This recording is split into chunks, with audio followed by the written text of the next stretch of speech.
still so much out in the street. So I don't know. I just want them to find whoever did it, so we can have closure. 8 days after a mass shooting in Birmingham, we're still asking for answers. Thank you for joining us for the news at 5. I'm Muriel Bailey. Now, the shooting happened on Holly Avenue last Thursday night in the Sandusky community. 2 people were killed, 5 others were injured, with more than 30 shots fired. ABC 3340's Austin Pratt joins us now in our newsroom, and he's been keeping up with the details in this case. And Austin, what do we know now that we didn't know the night of the shooting? Muriel, BPD told us the day after, that's 1 week ago, that one of the injured victims had died, the second death in that case.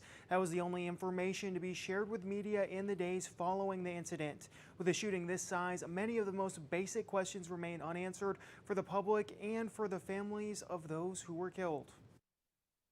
It's been more than 1 week since the mass shooting on Holly Avenue in Birmingham, when shooting broke out at a gathering at this home here. 5 were injured and 2 are now dead. In the days since, the public has received few answers about what happened, who may be responsible, or whether investigators believe there's any threat to the community. Shootings of this magnitude often bring additional public briefings. More than a week later, many questions remain. So I pointed that out and asked BPD a list of questions, including: was the shooting targeted? Is there any threat to the public? And are there any details that could be shared with the public in order to facilitate helpful tips? A public information officer with BPD responded. At this time, we are unable to provide additional details regarding the specific questions outlined in your email, as releasing certain information could compromise the integrity of the investigation. One of the victims who died in the shooting was Bernard Watts, a 50-year-old from Birmingham.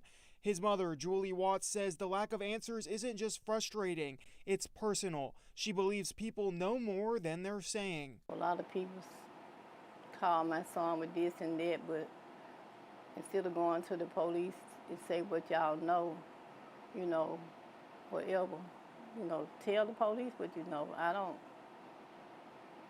agree with just keeping information that can help solve his case.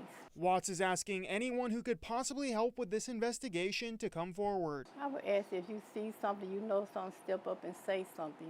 It's a human life that had been taken.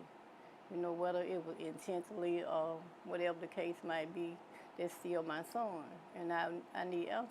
BPD says this is a very active and ongoing investigation, and that, quote, our investigators are committed to conducting a comprehensive review of all available evidence, following every lead and ensuring that no aspect of the investigation is overlooked. I also asked Mayor Randall Woodfin for comment on the shooting.